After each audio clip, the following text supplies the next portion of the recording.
My daughter hired guards to block my entrance to the wake. "He cannot enter. Those are orders from his own daughter," they said when I wanted to say goodbye to Margaret, my beloved wife of 38 years of marriage. Two men dragged me out by force while I screamed her name. That same night, I made a phone call, and that call would change everything. If this story moves something inside you, subscribe. Every day we share real stories that could be yours. Tell us where you are watching us from. My name is Thomas Anderson. I am 70 years old, and what I am about to tell you changed my life forever. I had arrived at Riverside Funeral Home in Boston that Friday morning, wearing the black suit that Margaret had ironed for me the last time she was home.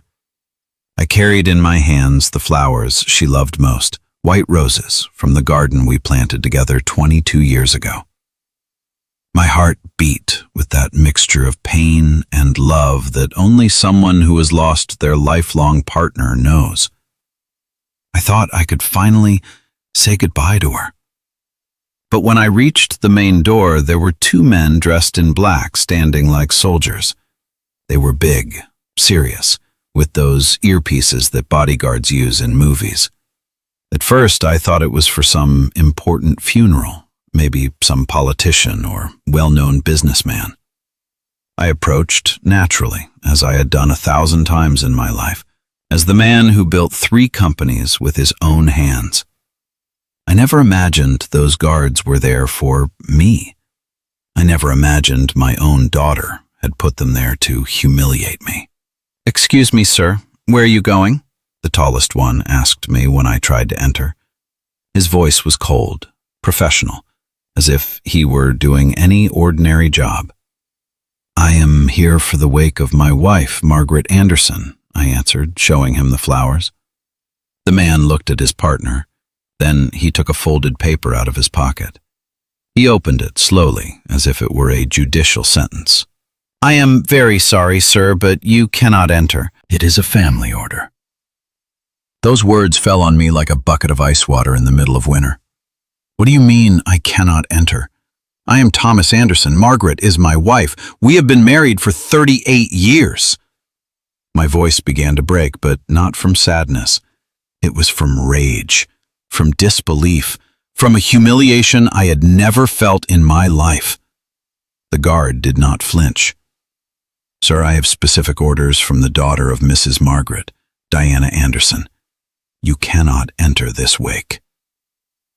Every word was like a nail driven into my chest.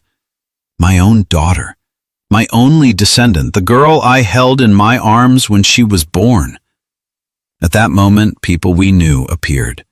The Davidsons, our lifelong friends, Linda, the neighbor who took care of us when Diana was little, my partners from the construction company, men who had respected me for decades. They all saw me standing there, arguing with the guards like an intruder. Their faces changed when they realized what was happening. Some looked down, others greeted me with pity, as if I were terminally ill. The shame rose up my neck like fire. 38 years of a respectable marriage, and my daughter was turning me into a spectacle in front of all of Boston. "Please let me pass. I just want to see my wife one last time." I did not care about begging anymore. Margaret was in there, cold, alone, waiting for me. We had promised to be together until death do us part, but they would not even let me keep that promise. The younger guard seemed uncomfortable. "Sir, we understand your pain, but we cannot make exceptions. If you want, you can call Ms. Diana to resolve this." Call my own daughter to ask for permission to see my dead wife. The humiliation was complete. It was then that Diana appeared at the door, dressed in an expensive suit that I had paid for, arm in arm with Marcus, her husband. She was 41 years old, but at that moment she seemed like a stranger to me. Her eyes were dry, without a single tear for her dead mother. Marcus looked at me with contempt, as if I were trash on the street. "Dad, Diana said with a voice I had never heard from her. "We already talked about this. We do not want problems here. Go home." It was not a request. It was an order. "Diana, please. She is my wife. She is your mother. Let me in, even for 5 minutes." My voice sounded pathetic, I know, but at that moment I did not care about dignity. I just wanted to touch Margaret's hand one more time, to tell her I loved her until her last breath, to ask for her forgiveness for not being able to protect her from this betrayal. Diana looked at me as if I were an annoying beggar. "Dad, you are making a scene. Mom would not want to see you like this. Better leave before we have to call the police." Marcus smiled behind her, a small smile, cruel, of triumph. The guards moved closer. One of them touched my arm gently but firmly. "Sir, it would be better if you leave. We do not want to have problems." I looked around and saw that everyone was watching us. There were elderly people who had known Margaret since she was a girl, relatives who had come from out of state, workers from my companies who had respected me for decades. Everyone watching how my daughter kicked me out of my own wife's funeral, as if I were a stray dog. 2 guards dragged me out by force while I screamed her name. "Margaret, forgive me!" I walked to my car with trembling legs, the white roses still in my hands. People on the street looked at me with curiosity, wondering what that old man had done to get kicked out of a funeral. I sat in the driver's seat and cried like I had not cried since I was a child. I cried for Margaret, who was in there, unable to defend me. I cried for the 38 years of marriage that my daughter had trampled on in 5 minutes. I cried for the humiliation, for the betrayal, for the hatred I saw in the eyes of my own blood. But while I drove back to the empty house, something changed in my chest. The sadness was transforming into something colder, more calculated. Diana thought she had defeated me, that she had taken everything that mattered to me, but there was something she did not know. Something Margaret and I had planned years ago when we still believed our daughter had a heart. That night, when I got home, I would make a call that would change everything. A call that my daughter would remember for the rest of her miserable life. Margaret and I met on a Wednesday in May 1988 in the office of a small construction company where she worked as a secretary. I was 32 years old, she was 27, and I had arrived there with a crazy project to build decent housing for working families, with a loan that barely covered the materials. Margaret welcomed me with a smile that lit up the whole room. "Seriously, you want to build houses for humble people?" she asked me. "That is what I know how to do," I answered her. And from that day on, we were never apart. The first years were pure struggle. Margaret left her job to help me with the accounts, the contracts, the negotiations with the banks. We worked from 6 in the morning until 11 at night in a tiny office that smelled of reheated coffee and unfulfilled dreams. She managed the numbers with a precision that amazed me, and I laid the bricks with my own hands when we were short on workers. "Thomas," she would tell me when I arrived exhausted, "we are building something big, something that is going to last forever." Margaret always saw the future when I only saw problems. Diana was born in December 1985 after 3 years of trying to have children. Margaret had lost 2 pregnancies before, and when the girl finally arrived, healthy and screaming, we cried with happiness for hours. She was tiny, wrinkled, perfect. "This daughter will be our pride," Margaret told me while she nursed her for the first time. "She is going to be better than the 2 of us together." I held her in my arms and I promised her she would have everything we did not have: education, opportunities, a life without lack. I never imagined that so much love would turn into so much hate. During the 90s, the business grew like foam. Margaret sacrificed her own dreams to take care of Diana and manage the administrative part of the companies. While I was at the site supervising, she was at home helping the girl with homework, cooking for the workers who sometimes stayed late, doing the accounting on the dining room table. Sundays were sacred. Church with the family, homemade lunch, walks in the park. "Dad, when I grow up, I want to be like you," Diana told me when she was 10 years old. Margaret winked at me from the kitchen. We built the first company in 1993, Anderson Construction. Margaret insisted that my last name be the only one on the sign. "You are the one who puts up the face and the risks," she said. "I am happy being your silent partner." But she was never silent. She was my advisor, my confidant, the one who slowed me down when I wanted to expand too fast, and the one who pushed me when I was afraid to grow. The nights I came home worried about some difficult project, she made me chamomile tea and listened to me for hours. "Problems are solved one by one, my love," she would tell me. "Tomorrow we will see everything more clearly." By 2007, we already had 3 companies: construction, real estate development, and an engineering consultancy. Diana was 22 years old and studying business administration at the most expensive university in Boston. She was smart, I do not deny that, but she was starting to show an arrogance that worried Margaret. "Thomas, the girl thinks everything is handed to her," she told me when Diana arrived in rented cars or spent fortunes on designer clothes. "Maybe we should teach her to value what she has." But I thought it was normal. After all, I had worked all my life so she could have those opportunities. The first sign that something was wrong was when Diana met Marcus in 2009. He came from an old money family, the kind that believe they are superior because they inherited what others built. From the first day, Marcus looked at Margaret with contempt. "Your mom did not go to college?" he asked Diana at a family dinner. "It is just very noticeable that she is working class."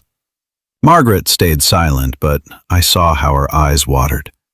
That night she told me, "Thomas, that man is going to bring trouble." She was right, as always. The years passed, and the distance between Diana and us grew like an abyss. She graduated with honors, started working in the companies, but always with an attitude that she deserved more than what we gave her. Marcus poisoned her constantly. "Your parents are ordinary. We deserve to have our own money. Why do you have to ask your dad for permission for everything?" Margaret noticed it and suffered in silence. "We are losing our daughter," she told me, "and I do not know how to get her back." In 2021, Diana married Marcus in a wedding that cost more than my first house. Margaret and I paid for everything: the church, the hall, the honeymoon in Europe, even Marcus's tuxedo that was worth $3,000. During the ceremony, Diana thanked us in her speech, but in a cold way, formal, as if we were sponsors and not her parents. Marcus did not even look at us when they said, "I do." Margaret cried during the whole party, but not from joy. "I feel like today we lost our daughter forever," she whispered to me while we danced. And she was right. The last years before Margaret's illness were strange. Diana came home less and less, always with excuses, that she had meetings, that Marcus was busy, that they preferred to spend Sundays alone. Marcus complained about everything: the food, the decoration, our topics of conversation. "Do you always talk about work?" he said with annoyance. "Do you not have more interesting hobbies?" Margaret cooked her favorite dishes, but they arrived late and ate in a hurry. "We have social commitments," that was always the excuse.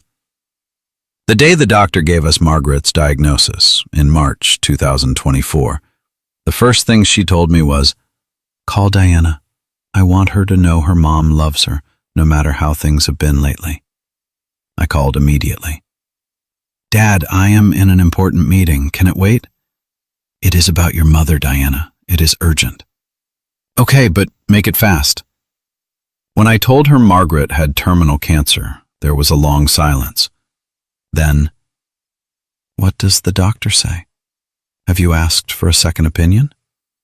As if it were a problem that could be solved with business efficiency. That night, she did not come to see her. Stage 4 pancreatic cancer. Those were the words Dr. Reynolds told us on Thursday, March 14th, 2024. She has between 3 and 6 months left, Mr. Anderson. We can do chemotherapy to buy time, but I must be honest. It will be more for our peace of mind than for a real cure. Margaret squeezed my hand when she heard that. She did not cry. My wife never cried when things got difficult. "When do we start?" she asked with that firm voice I had known for 38 years. Thomas and I are not going to give up that easily. That same afternoon, I canceled all my business meetings. I called my managers and told them that until further notice, I would be completely dedicated to Margaret. "But, Mr. Anderson, we have the bid for the downtown project," said Mark, my right-hand man. "Let Diana handle it," I answered. "That is what she studied administration for, and that is why she has been working with us for 5 years." It was the perfect moment for my daughter to show what she was made of. It was her chance to rise to the occasion when her family needed her most. The first days of chemotherapy were terrible. Margaret vomited every 2 hours. She had completely lost her appetite, and her beautiful hair started falling out in clumps. I slept in a chair next to her hospital bed, holding her hand when the pain woke her up in the early morning. "Thomas," she would tell me in those moments of lucidity, "promise me you are going to take care of Diana when I am not here. Promise me you will not hold a grudge if she does not know how to handle this." I promised her everything she asked, but inside I was starting to worry about our daughter's absence. Diana appeared at the hospital 3 days after the diagnosis, a Friday afternoon, dressed in a work suit and checking her phone constantly. "How are you, Mom?" she asked Margaret, but without getting too close to the bed, as if cancer were contagious. Margaret smiled at her with all the strength she had left. "Better now that you are here, my love." Diana stayed exactly 15 minutes. "Dad, Marcus is waiting for me. We have a dinner with some important investors." She left without kissing her, without hugging her, without promising her she would return soon. Weeks passed, and Diana's absence became an open wound for Margaret. "Why does my daughter not come?" she would ask me when the medications had her confused. "Did I do something wrong? Is she angry with me?" I lied to protect her heart. That she was busy with projects, that Marcus had social commitments, that she came at night when she was sleeping. White lies to protect the heart of a woman who was dying and just wanted to see her daughter one more time. In April, Margaret had a strong crisis. The doctors told us it was probably the end. I called Diana crying on the phone. "Daughter, your mom is dying. You have to come now." Her answer froze my blood. "Dad, I understand it is difficult, but Marcus and I are expecting our first child, and we cannot expose ourselves to hospital germs. The doctor recommended we avoid places with sick people." "Germs? Sick people?" She was talking about her dying mother as if she were a biological threat. Margaret survived that crisis, but she was left very weak. One afternoon in May, when she was a little better, she asked me to take her home for a few hours.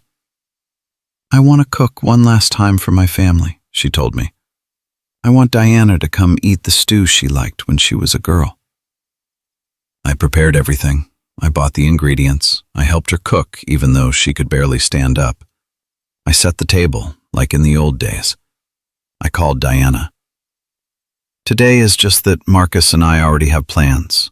Can it not be another day?" We ate alone. Margaret cried over her daughter's empty plate. The last months were an emotional agony. Margaret lost 60 pounds. Her skin turned yellowish. but her eyes kept looking for Diana every time someone entered the room. I sold shares of the companies to pay for experimental treatments in private clinics. I spent more than $250,000 on specialized doctors, imported medicines, anything that could give her one more day of life. Meanwhile, Diana sent text messages asking how the situation with Mom was, as if it were a business report. The last Sunday of May, Margaret asked me to take her to Mass at the church where we got married.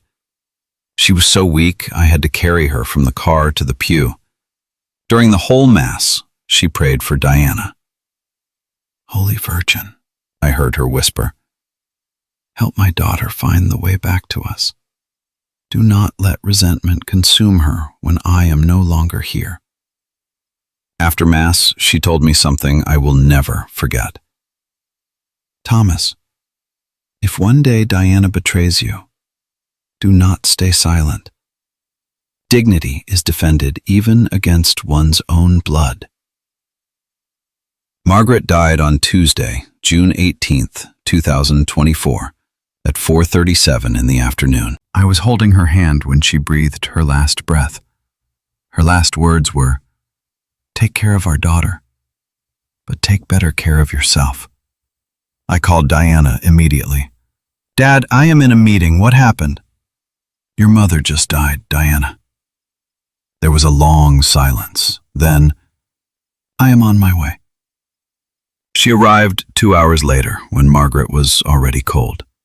She approached the body, touched her forehead once, and said, "She looks at peace." She did not cry. She did not hug me. She did not say she loved her. That night, while I watched over Margaret's body in our house, Diana left early. "Marcus does not feel well, and I need to take care of him." It was her excuse. "Tomorrow, we will organize everything for the funeral." I stayed alone with my dead wife, remembering 38 years of true love. I spoke to her as if she could still hear me. "Margaret, our daughter is no longer the girl we raised. She became a stranger. But I promise you, I will honor your memory as you deserve." I did not know that the next day, that stranger was going to humiliate me in the cruelest way a daughter can humiliate her father. The day after Margaret's death, I arrived at Riverside Funeral Home at 8 in the morning to organize the wake. I had slept 2 hours, but my head was clear. I wanted my wife's funeral to be perfect, as she deserved after a life of sacrifices and unconditional love. I carried in my wallet the list we had made together months ago when she still had strength to plan her own farewell.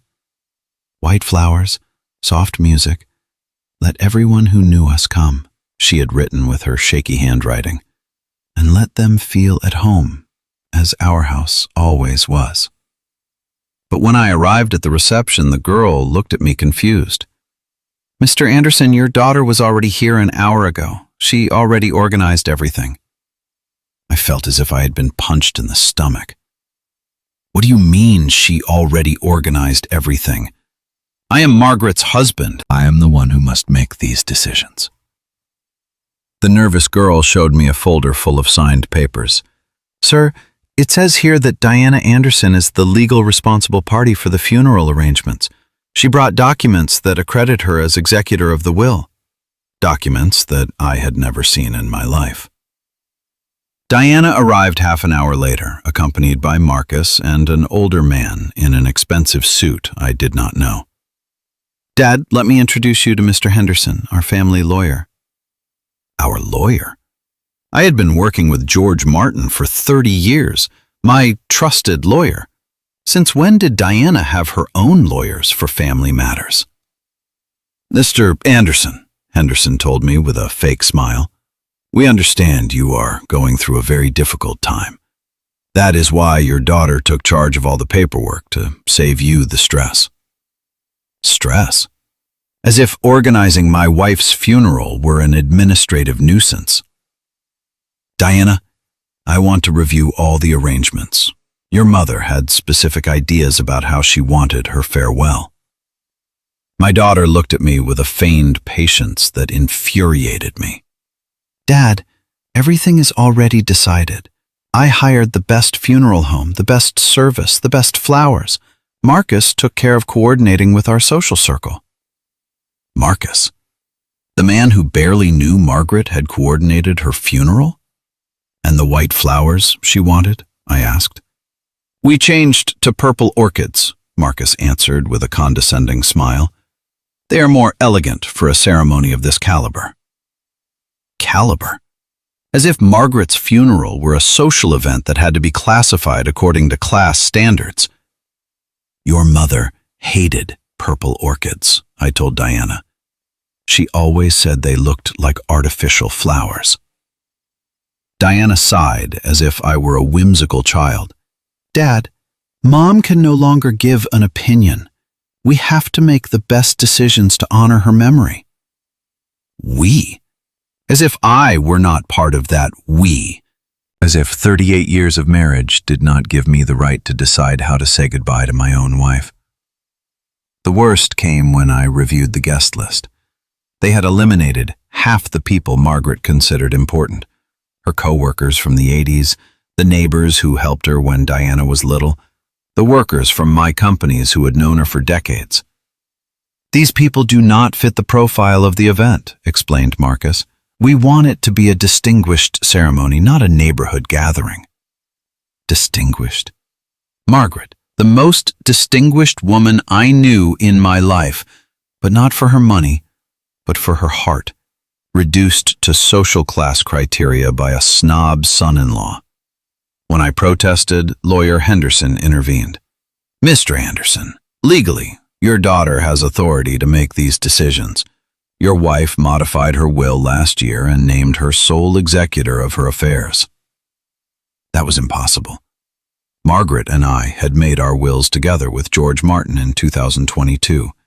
We had never modified them. I want to see those documents, I demanded. Of course, said Henderson, but they are in the process of legalization. You will have them in a few days. Days after the funeral, when it no longer mattered. If you are listening to my story, please tell me in the comments where you are watching us from. Sometimes knowing there are people in the world who listen to me gives me strength to continue, because what I am about to tell you is the hardest thing I have lived, and I need to feel that someone understands the pain felt when your own family betrays you at the most vulnerable moment of your life. That afternoon, Margaret's friends started calling me, confused. Thomas, why are you not organizing the funeral? Linda asked me. Why does your name not appear on the invitation?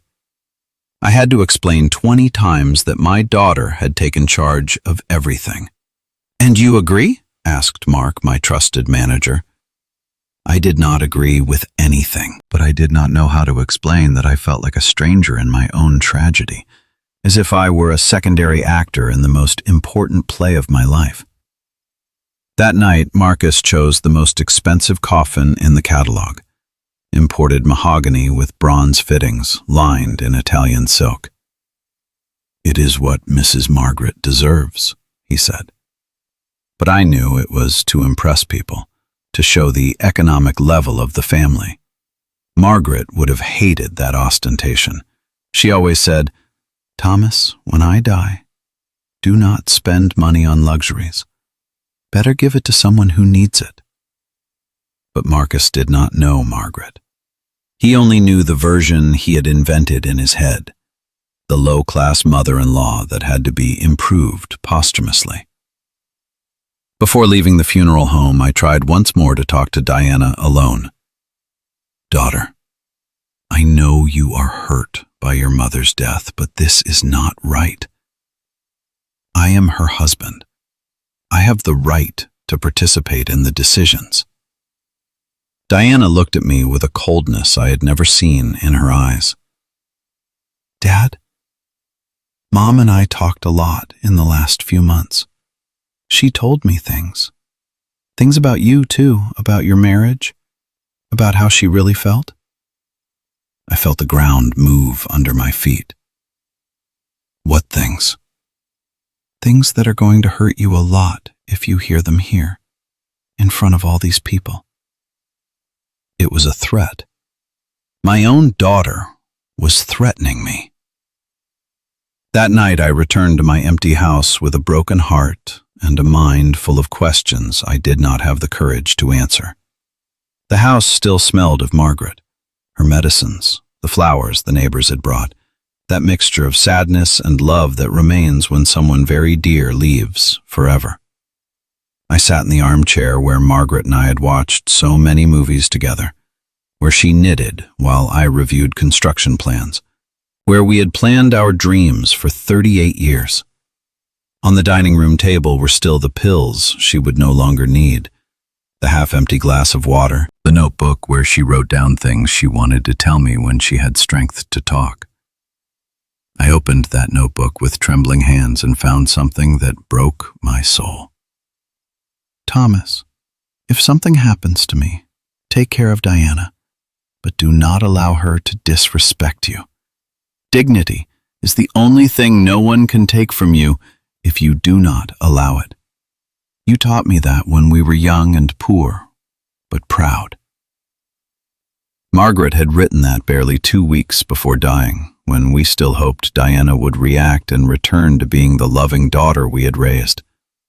She had sensed that something like this could happen.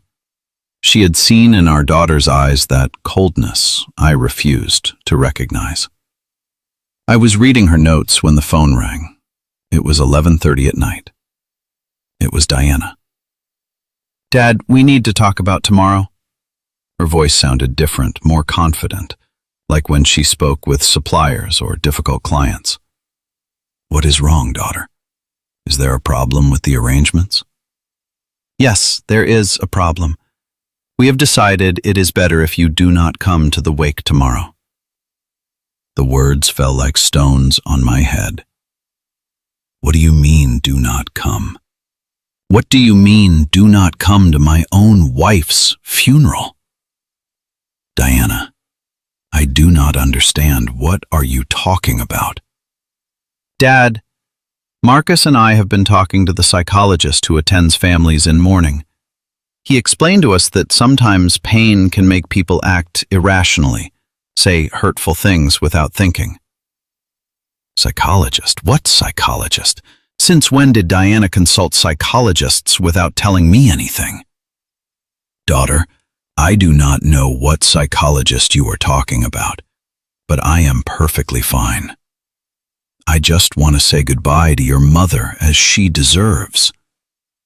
Dad, but that is the problem. You are not well. We have noticed it in the last few months, your erratic behavior, your exaggerated reactions, the way you treat Marcus when he comes to visit you. Erratic behavior? Exaggerated reactions? What was my daughter talking about? The only reactions I had were of pain, seeing Margaret dying, and of sadness because she did not come to visit her. Diana, I do not know what they have told you, but I have never treated Marcus badly. On the contrary, I have always been respectful to him. Even when he has been rude to your mother. You see, Dad, that is exactly what I am saying. Marcus has never been rude to Mom. You have a distorted perception of reality.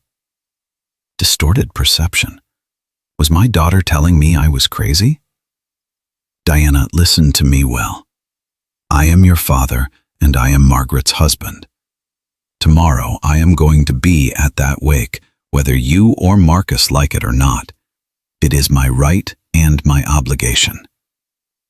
There was a long silence on the other end of the phone. Then I heard Marcus's voice in the background, whispering something I could not understand. Dad, said Diana when she returned to the phone, if you come tomorrow, you are going to make a scene. You are going to ruin the ceremony. You are going to disrespect Mama's memory. Disrespect? Me, who had dedicated the last months of my life to caring for her day and night? Was I going to disrespect her? What do you mean I cannot enter? She is my wife, Diana. It was no longer a conversation between father and daughter. It was a hostile negotiation between enemies. Ex-wife, Dad. Mom divorced you mentally years ago. Those words went through me like bullets. What are you saying? Your mother and I were married and in love until the last day of her life. That is what you believe, Dad. But Mom told me many things in these last months. She told me how unhappy she had been, how controlling you were, how much she regretted having sacrificed her life for you. It was impossible. Margaret had never said those things, never thought those things. Then I clearly heard Marcus's voice in the background. Do not let that bitter old man come. Let him stay in his house, crying alone. And worst of all, Diana did not silence him. She did not tell him to respect her father. She did not defend my dignity.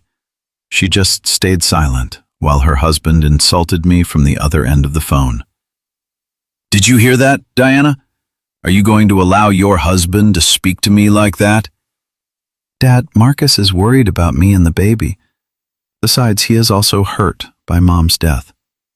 They loved each other very much. Lie. Marcus barely tolerated Margaret.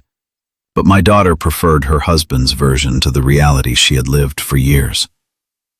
Diana, I am going to tell you one more time. Tomorrow I am going to be at that wake. You can put the guards you want, you can invent the excuses you can think of, but I am going to say goodbye to my wife. I hung up the phone without waiting for her answer. My hands shook with rage, with pain, from a disappointment so deep it was hard for me to breathe. I stayed awake all night, looking at photos of Margaret, reading the love letters she had written to me from the hospital. Thomas, you are the kindest man I have known. Take care of our daughter, but take better care of yourself. How could I take care of a daughter who had declared war on me? At 4 a.m, I found a letter Margaret had hidden in my desk. The handwriting was shaky, but the message was clear. My love, if you are reading this, it is because I am no longer with you. I want you to know that these 38 years were the happiest of my life. You were the perfect husband, the father our daughter needed, the man any woman would dream of having by her side. If one day someone tries to convince you otherwise, do not believe them. Our love was real.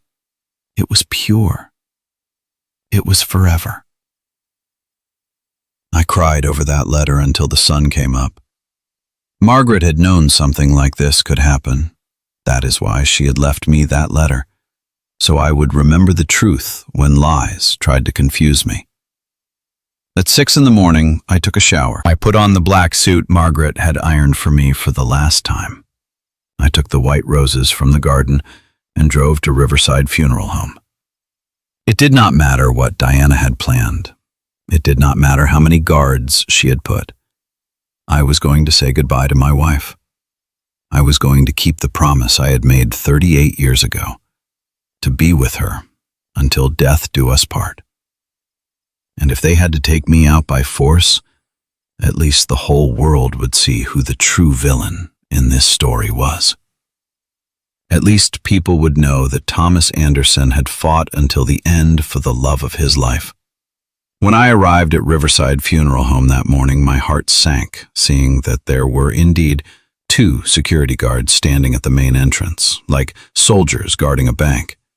They were big men, serious, with those black uniforms and earpieces used by the most expensive private security companies in Boston. For a moment, I thought maybe they were to protect some politician or important businessman who had come to the wake. But when I approached with my white roses in hand and saw how they looked at me, I knew immediately they were there for me. My own daughter had hired security guards to prevent me from entering my own wife's funeral. The humiliation was complete, but I still did not know how far the betrayal reached. "Good morning, sir. Where are you heading?" the tallest one told me when I approached the door. His voice was professional but firm, like someone used to dealing with difficult situations. "I am here for the wake of my wife, Margaret Anderson," I answered him, trying to maintain dignity even though my voice was trembling. "I am Thomas Anderson, her husband." The man exchanged a look with his partner, and then he took a folded paper out of the inside pocket of his jacket. He unfolded it slowly, as if it were a court order. "I am very sorry, Mr. Anderson, but you cannot enter. It is a family order." Those words hit me like a punch in the stomach. "What do you mean I cannot enter? We have been married for 38 years. I am Margaret's husband." My voice began to raise in pitch, not from aggression, but from desperation. The guard maintained his professionalism, but I could see in his eyes that the situation made him uncomfortable. "Sir, we understand your pain, but we have specific orders from Ms. Diana Anderson, daughter of the deceased lady. She hired us to avoid altercations during the ceremony." Altercations? What altercations could a 70-year-old man cause who just wanted to say goodbye to his dead wife? What image had Diana painted of me to justify this public humiliation? At that moment, people we knew started arriving. They all saw me standing there, arguing with the guards. Their faces changed when they realized what was happening. Mary, Margaret's younger sister, came out crying. When she saw me, her face broke my heart. "Thomas, why are you not inside?" "They will not let me in, Mary." She went inside and returned with red eyes. "Diana told me you mistreated Margaret, that she specifically asked you not to come." The world stopped. Diana had built a complete narrative where I was the villain. She had convinced everyone I was an abusive old man. At that moment, Diana and Marcus arrived, dressed in mourning but with satisfaction on their faces. "Dad," Diana said with that fake smile, "we already talked about this. Mom would not have wanted you to make a scene." "You no longer have rights over Mom, Dad," she continued. "Those rights ended when you made her life impossible." The perfect lie, told in public, and I had no way to defend myself. 2 weeks later, Diana called. Her voice sounded different, softer. "Dad, can we talk? Marcus and I have been thinking about the funeral." My heart filled with hope. Maybe she had reflected. "Of course, daughter, my house is always open." "Better at the office, Dad, on neutral ground." I accepted. After 2 weeks of solitude, any chance for reconciliation was worth it. That night, I slept better, imagining everything had been a terrible misunderstanding. I woke early, put on my best suit, even cut my hair. I arrived at Anderson Construction 15 minutes early. Diana arrived with Marcus and Mr. Henderson, the lawyer. Diana hugged me warmly. "Dad, I am sorry for everything. Marcus thinks we should give you a chance." Those words were like fresh water. "We want you to be part of our lives, to know your grandson." The tears came without permission. "But we need to make some legal changes first," Diana continued. Henderson opened his briefcase with documents. "To facilitate the generational transition," he explained. The papers looked official, reasonable. "Sign these today," Marcus said with a smile, "and tomorrow we have dinner as a family." The word grandson filled me with emotion. I took the pen and signed every document without reading details. I trusted my daughter. "Tomorrow at 8 sharp," Diana said. "Marcus will grill your favorite steaks." That night, I felt like a new man. I called Mary to share the good news. The next day, I bought flowers and gifts, arriving at Diana's house at 8 sharp. But no one opened the door. The house was empty, dark, silent as a tomb. 3 days later, I found Diana at my office, but the sign now said, Anderson and Associates Real Estate Developments. My name relegated to secondary mention. Inside, everything had changed. My diplomas replaced with certificates in Diana's name. Margaret's photo gone, replaced by Marcus's portrait. Diana sat behind my desk reviewing papers. Dad, sorry I couldn't see you sooner. We have been reorganizing. Her tone was professional, like with suppliers. So this was the plan, I said, rage rising. The reconciliation, the apologies, the family dinner. Diana leaned back calmly. Dad, business is business. Mom would be proud of how I am managing the assets. Your mother would be proud to see you steal our company, to see you lie to your father? My voice broke. Diana sighed. This is not stealing. It is a generational transition. Founders get old, lose capacity, and the new generation takes control. Marcus entered without knocking, smirking. The old man finally understood. We always knew you were a hindrance, Thomas. He pronounced my name without respect. The humiliation was complete. Diana, are you going to allow your husband to speak to me like that? I asked. Diana did not look up. Dad, Marcus is right. You kept these companies with limited mentality, small projects, small profits, small ambitions. 30 years building this for you, I said, and you kick me out like a dog. We will give you a pension, Diana said. $500 a month. Quite generous, considering you no longer add value. $500 for 30 years of work? These companies are worth $6 million, I said. The accounts have $2 million cash. Those figures are the past, Marcus said coldly. We are restructuring with modern vision and real connections. I stood, looking at Diana for the last time as father and daughter. Her eyes were cold, calculating, alien. You will remember this conversation all your life, Diana, I told her calmly. When you are old, you will remember the day you betrayed the man who gave you everything. Diana did not look up. Goodbye, Dad. The pension documents will arrive by mail. I left, knowing I had lost my daughter and my life's work. But something cold and dangerous grew in my chest. Diana thought she had defeated me completely. Marcus thought he had won. Both believed Thomas Anderson was a harmless old man they could trample. But there was something they did not know. Something Margaret and I had planned years ago.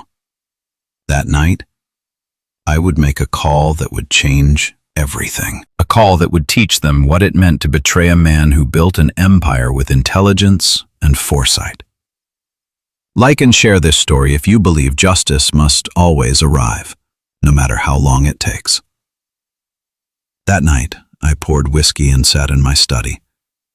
5 years ago, Margaret had told me after a tense dinner with Diana and Marcus, I have a bad feeling about our daughter. She is changing. We should protect ourselves. I thought it was exaggerated. Now I understood Margaret had seen what I refused to accept. I found the sealed envelope we had not opened in 5 years. Inside were all documents of the Margaret plan. Margaret had insisted on creating an asset protection system to keep our wealth safe. It is not about distrusting Diana, she had explained. It is about protecting our work so it is used with the values we taught her. We had hired George Martin, the best financial lawyer in Boston. I picked up the phone with trembling hands. It was 11 at night. George, it is Thomas. It is time to execute the Margaret plan. Silence, then George's deep voice. Thomas, are you sure? Once we activate this, there is no turning back. I told him everything. Okay, Thomas. Margaret warned me. I have everything prepared. Tomorrow, we start. What Diana never knew. For 10 years, following George's advice, we had kept secret accounts in Switzerland and Luxembourg, legal investments declared to the IRS, but structured through shell companies only Margaret, George, and I knew about. While Diana managed daily operations with accounts she knew, the true family wealth was protected in instruments she did not know existed. $18 million in stocks, bonds, and deposits accumulated over decades. George, cancel Diana's access to all operating accounts. Activate the asset protection clauses. George was ready. The companies operated with complex legal structure where Diana had authority for daily decisions, but I maintained final control over main finances through holding companies. The documents she made me sign gave her control of operating companies, but she had no idea those companies depended on loans and guarantees I controlled from parent companies. Activate the immediate revocation clause, I continued. I want Diana to lose access to all credit lines tomorrow, all bank guarantees, all operating funds. Thomas, that will paralyze the 3 companies in 24 hours, George warned. I am sure, George. My daughter treated me like an enemy. Now she will know what it feels like to have a real enemy. Margaret taught me the most effective revenge is not the one that hurts most, but the one that teaches most. Diana was going to learn a lesson she would never forget. At 6 the next morning, the operation began. Banks received orders to suspend all credit lines. Suppliers received legal notifications demanding immediate payments. Employees were informed salaries were delayed due to cash flow problems. Accounts Diana thought she controlled were frozen by audits. In 12 hours, my daughter went from feeling like an empire owner to discovering she managed 3 bankrupt companies. The first call came at 3 in the afternoon. Diana's voice sounded desperate. Dad, what is happening? Banks say accounts are blocked. Suppliers demand payments we cannot make. Employees want their salaries. Her voice had panic I remembered from childhood when she broke something valuable. What is happening, Diana? This is what Margaret and I planned years ago when we hoped our daughter was honorable. Long silence. What plan? The plan we made when we realized we were raising a stranger. Dad, please. We can solve this. Talk like adults. Like we talked when you kicked me out of my wife's funeral. Like when you stole my company. Like when your husband insulted me in my own office. Diana started crying. First time I heard her cry since she was 12. Dad. Marcus and I are expecting a baby. We have responsibilities. You cannot destroy everything for a family fight. Family fight? They destroyed my dignity, trampled Margaret's memory, turned 30 years of work into public humiliation. Diana, listen well. Over the next days, you will discover you know nothing about the companies you thought you controlled. You will discover you understand nothing about the wealth you thought you inherited. Betraying family has consequences beyond what your limited mind can imagine. I hung up and poured another whiskey. Outside Boston went on without knowing a 70-year-old man had declared war on his own daughter.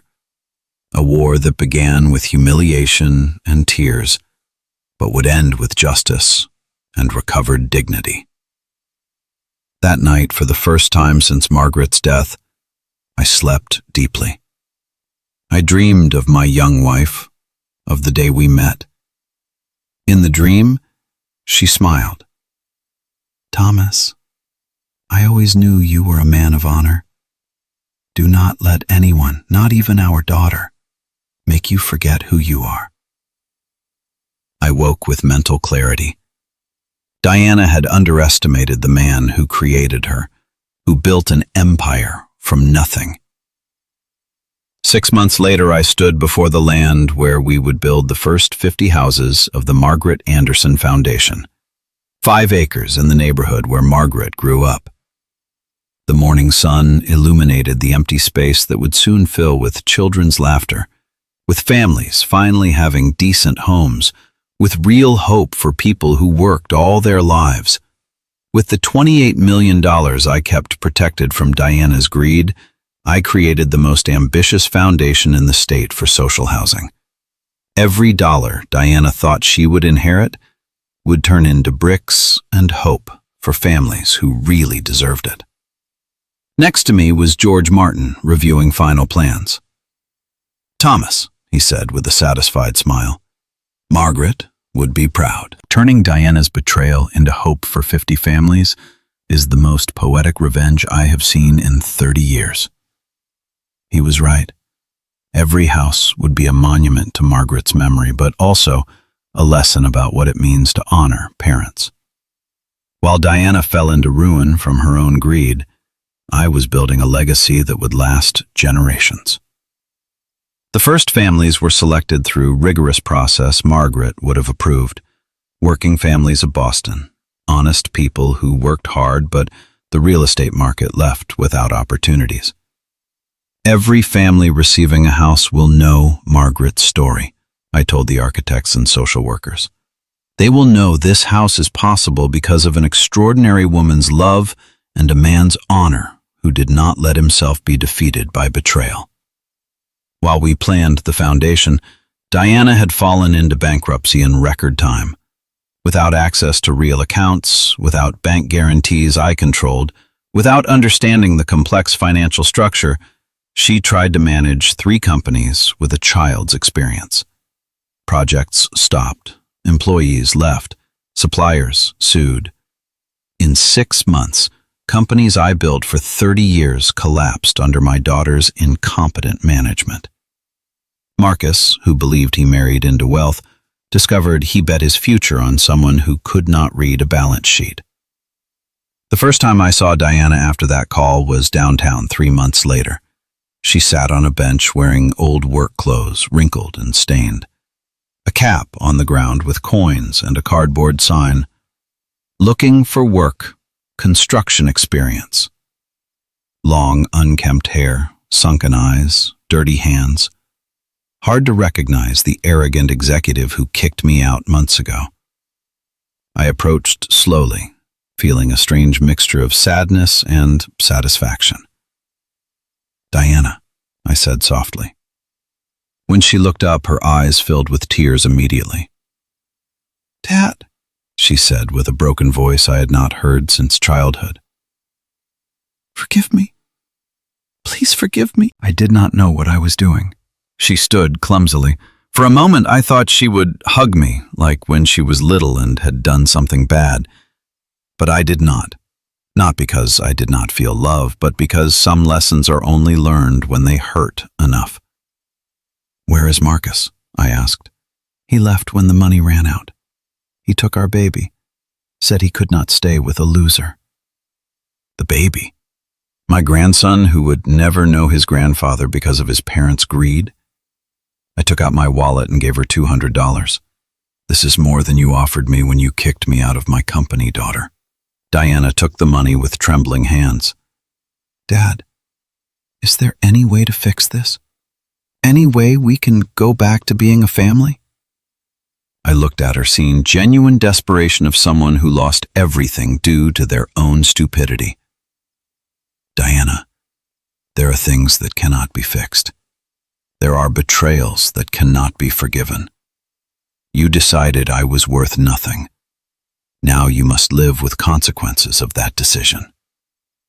Her tears fell on the sidewalk while tourists passed without understanding the drama between father and daughter. "But I will tell you something," I continued, "and I want you to remember it the rest of your life. The money you thought you would inherit is building houses for people who really deserve it. Every brick of those houses bears your mother's name. Every family smiling in those homes is my sweetest revenge." Diana put her hands to her face and cried like she had not cried since childhood. "Dad, Mom would not have wanted this.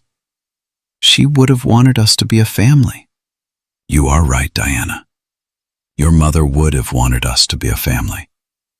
But you decided being rich was more important than being her daughter. Now live with that decision. I walked away without looking back, leaving her crying on that bench.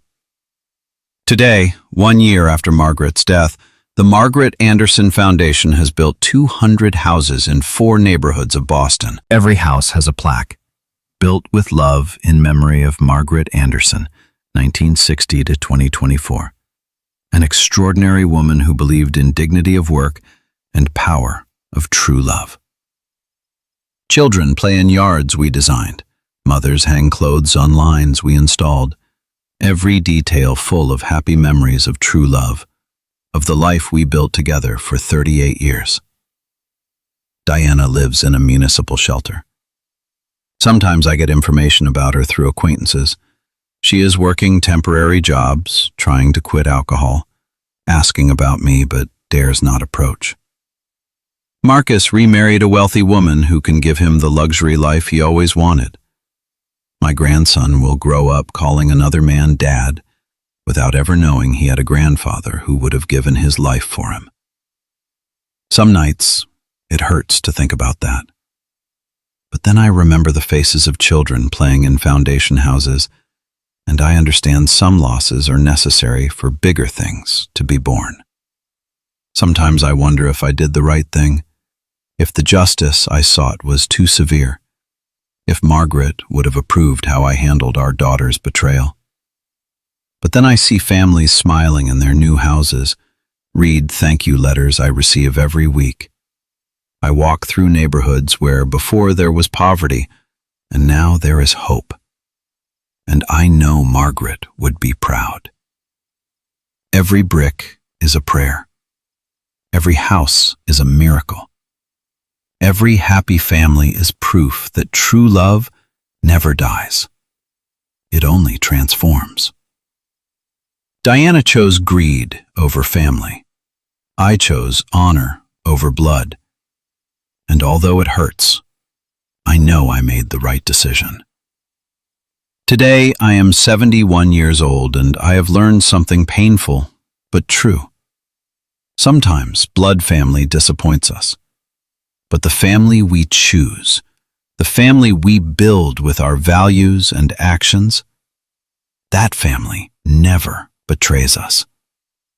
The 200 families living in Margaret Foundation houses are my true descendants. The children growing up in those yards are my true grandchildren. The mothers who bless me when I pass through their neighborhoods are my true daughters. Diana lost a father, but I gained a whole family of people who understand the value of honest work and true love. What would you have done in my place? Would you have forgiven a daughter who humiliated you at the most painful moment of your life? Or would you have sought justice even if it hurt in the soul? If this story moved something inside you, tell us your opinion in the comments. Like if you believe justice arrived as it had to arrive. And subscribe, because every day there is a new story that could change your life. Stories of common people facing extraordinary betrayals and finding the strength to move forward. Margaret always told me that dignity is the only thing no one can take from you if you do not allow it. I did not allow it.